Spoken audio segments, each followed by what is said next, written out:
Hi golfers, and welcome back to the Golf Hallway. And today I want to share with you what my current swing thoughts are so you can understand what goes on in my head, even though that's really impossible because I don't even understand what goes on in my head. But I want to share them with you because I think sometimes that can help other people as well to understand what the structure of my swing thoughts are and how I apply them in my swing. So let's go. All right, so my current swing thoughts. I currently am struggling with coming at the ball a little bit too far from the inside. And it starts at the takeaway. I've talked about the takeaway a lot, and that is one of my swing thoughts, shockingly enough. But really, I want to avoid coming into the ball too far from the inside, which is going to be a positive path if you were on a TrackMan. I want to straighten out my path a little bit more through the ball so I can actually cover the ball better, I can compress the ball better, I can get the distance that I need, because sometimes when I do this, I can just hit the ball thin a lot. When I come too far from the inside, I hit it a little bit too far, either on the hosel or on the top of the face. And I really hate that. I mean, we all hate that, but nothing is more annoying than taking the correct club, hitting it like shit, and then actually losing 5-6 yards and then just being short on line. So that happens to me a lot personally. So I got to make sure that I can straighten out that path. So here is the two things that I pay attention to in my swing currently to make sure I don't do this. So first swing thought has to do with the takeaway, as I said. So I'm going to grab my pitching wedge here, doesn't matter which club. And right here I have my little putting mat, which actually is going to serve us pretty well for this demonstration. But if you don't have, a putting mat in your hallway, you can always take an alignment stick and put it down. And here is where I would basically set a little track, and this is a tip that I got from Mr. David Leadbetter, who was my mentor, coach, and really just an awesome person that I always like to bounce some things off of, including my swing, because it's super hard to actually be not biased on your own swing. I see a lot of things in other people, but when it comes to myself, and because I've done it for so long, it's just better to have an outside perspective, which is what I am for you guys. So this credit goes to Mr. Leadbetter. I have set up my little alignment stick here, and then when I go back, I want to make sure that I keep that, from my perspective, I keep my club face in this track. Ignore my dog, she really has to pee, and we're going to get there. Like, give it 2 minutes, Mama Bear. 2 minutes. Want to make sure that club face stays along and outside that alignment stick, kind of on this track, if you will. So if you put a second alignment stick there, you basically have a little bit of a track that is framing your face, your club face. And then you want to make sure it stays in this track. I like to also move a little bit more to the front of this track sometimes, so I can see that club in between those two tracks for longer. And that's really important. So first swing thought is on track, go up, and then I basically swing up. And the second swing thought for me is clear my left hip. So from the top, what happens to me a lot is, also because I'm too far on the inside, when I yank it inside, you see how my weight's more on my heels, and then I have to actually push it forward through impact. So it'll kind of be a pattern of a little bit inside and then a little bit this way.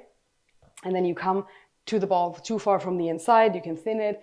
A lot of things can happen. You can push it and you can pull it and hook it, which is the issue of two misses. So you have a right miss and a left miss, and that is super, super hard to score with. If you have one miss, you can score. If you have two misses, you can't score. But who am I telling us? You guys know all about this. We're not here to learn about the misses. We're here to learn about unmissing it.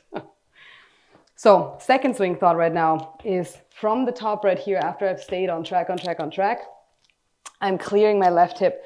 So what that does is I don't focus on my right hip that's currently jumping forward. I'm focusing on my left hip that's going back. So my left hip is now pushing back and clearing, which gives me a lot more room to drop my club in here, as you can see. So I'm at the top, and then I'm pushing back. That left hip goes back and up, and now my club can actually come down in front of me, and it can also exit lower. So how you can tell that your swing path is better and it's not so far from the inside is by essentially checking your finish. So when you are coming too far from the inside, like this way, your finish is going to be high. So in relation to my head, see where my club exits. See how that's really high? We want to make sure that when you watch the players, watch the best players in the world, watch the next tournament that you're, seeing on TV, they're going to go back on track, and then they push their left hip back, and their actual exit of the club is going to be much lower. So when you watch the best players in the world, you will see that their exit and that their actual finish position, where the club exits left side of their body, is not so high, but instead it's actually quite low. It's pretty much right here or right here. It depends on the club they're hitting, of course, but that's one telltale sign for you to understand that you're coming too far from the inside. Making sure that and this opposite applies. So if you're coming too far from the outside, you'll have a really low finish. So if you're coming over the top right here, your finish is going to be super low. See where my hands exit here? So ideally, your exit should be, with a regular 7-iron, your exit should be kind of below your left shoulder, just a little below your left shoulder. With a driver, it can be kind of through your left shoulder. So I'll show you this right now. So kind of below your left shoulder would be right here, and through your left shoulder would be pretty much like right here. And that's fine, that's decent range.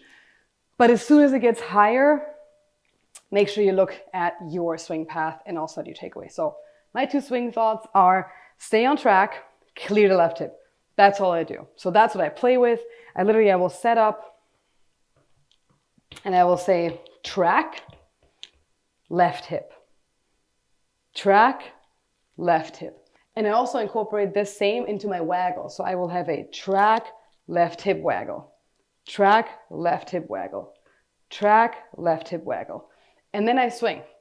So every time I have a new swing thought or whatever swing thought I have, I make a waggle out of it. I repeat that once or twice or 3 times before I swing on the tee box, so I can really ingrain that into my muscle memory. So make sure whatever swing thoughts you have, you do the same thing, and maybe 2 of my swing thoughts can help you as well, especially when you're somebody that's coming from the inside. Track and left hip is going to be awesome for you. Quick interruption, guys, because I do want to talk about something super, super exciting. And this is the first time that we're going to be doing this, but I'm actually doing an in-person clinic in Naples, Florida on December 13th and 14th, 2024. So there is still a few limited spots open. Make sure you check out the link below. Make sure you sign up. I'd love to see you guys. We are staying at an amazing hotel. It's going to be basically a fun golf weekend in Florida. Who doesn't want to do that before Christmas when it's super cold in the rest of the country? So I would love to see you guys. Make sure you check out the link below. If you have any questions, make sure to just reach out to us. We're always here for you, and I cannot wait to see you guys there. I hope you liked this video. I hope you join me next time. If you did like it, please comment below. Let me know what you want to see next. Give it a thumbs up and subscribe to my channel so you don't miss any of my future videos. See you next time.